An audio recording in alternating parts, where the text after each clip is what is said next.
Vous pouvez dépenser plus de calories au travail tout en restant aussi efficace, voire peut-être plus efficace encore. Durant cette vidéo, vous allez voir les solutions simples à mettre en place sans que cela vous pénalise dans votre travail au quotidien. Bonjour, c'est Jérémy. Commençons tout de suite avec la première solution simple mais réellement efficace, c'est de casser la sédentarité. Un rappel très rapide, la sédentarité, c'est une dépense énergétique faible suite à une position assise ou allongée de manière prolongée. Lorsque l'on reste assis durant des heures sans bouger, et pour vous donner une image pour mieux comprendre, le corps va s'affaisser, le corps va s'encrasser.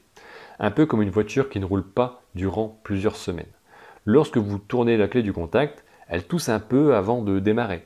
L'idée est à peu près la même pour votre corps. Se lever régulièrement va permettre de casser cette sédentarité, cette position assise. Être assis, ça peut être très confortable, ça ne pose pas de problème. Mais que vous le vouliez ou non, votre corps est fait pour bouger. Encore un exemple, nous avons tous vécu des repas de famille qui s'éternisent pendant des heures.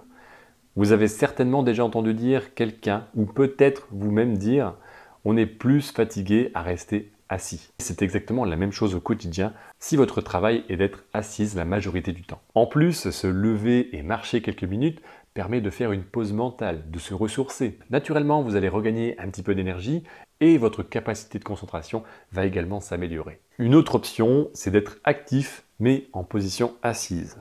Par exemple, il existe des pédaliers de bureau. La résistance se règle, donc pas besoin de suer des gouttes ou de faire de gros efforts pour avoir des résultats. Par exemple, 20 minutes par jour serait déjà exceptionnel en termes de résultats.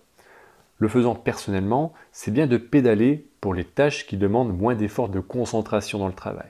Les tâches automatiques se prêtent généralement bien à cette activité de pédalage. Encore une fois, le principal c'est de bouger un maximum. Et le fait de pouvoir bouger en restant assis, c'est quand même un plus. Alors comme autre solution, le fait de se dépenser au travail, bien sûr que oui, mais il ne faut pas oublier les autres temps où l'on peut rester actif, ce sont les temps de pause. Un très bon exemple, c'est le repas du midi. Le repas est pris assis pour assurer une meilleure digestion, c'est toujours mieux et c'est ce qu'il faut faire. Par contre, profitez des quelques minutes ou dizaines de minutes qu'il vous reste pour aller marcher. Demandez à vos collègues s'ils souhaitent vous accompagner. Il est tout à fait possible de discuter des mêmes sujets au grand air. Encore une fois, le fait de bouger, de changer le cadre autour de soi, de faire une vraie coupure permettra d'être d'autant plus efficace dans votre travail ensuite. Lorsqu'il pleut ou qu'il fait froid, on ose moins sortir naturellement. C'est la même chose d'ailleurs si l'on pratique un sport. Souvent, on est moins motivé à se bouger en automne et en hiver par rapport au printemps et à l'été. Souvent, ce sont de mauvaises raisons ou des excuses qui nous poussent à ne pas faire ces choses pour soi. Je termine rapidement avec une dernière solution. Je balaye très vite le sujet parce que c'est des choses que vous avez certainement déjà entendues, mais qui sont pourtant très efficaces. C'est de se garer plus loin pour marcher plus, de prendre les escaliers au lieu de l'ascenseur. Posez-vous les questions sur ce que vous pouvez faire pour vous aider à être plus dans le mouvement, dans l'activité. Alors toutes les solutions que je vous propose dans cette vidéo sont de vraies bonnes habitudes naturelles qui ne vous demanderont pas de payer quelque chose pour avoir des résultats. Toutes ces actions sont des petites pierres que vous allez ajouter qui vous permettront d'atteindre des résultats concrets. Dépenser plus d'énergie ne veut pas dire faire 45 minutes de sport chaque jour où l'on va cracher ses poumons. Ce sont vos actions quotidiennes qui vous permettront de réussir à perdre de poids de manière durable.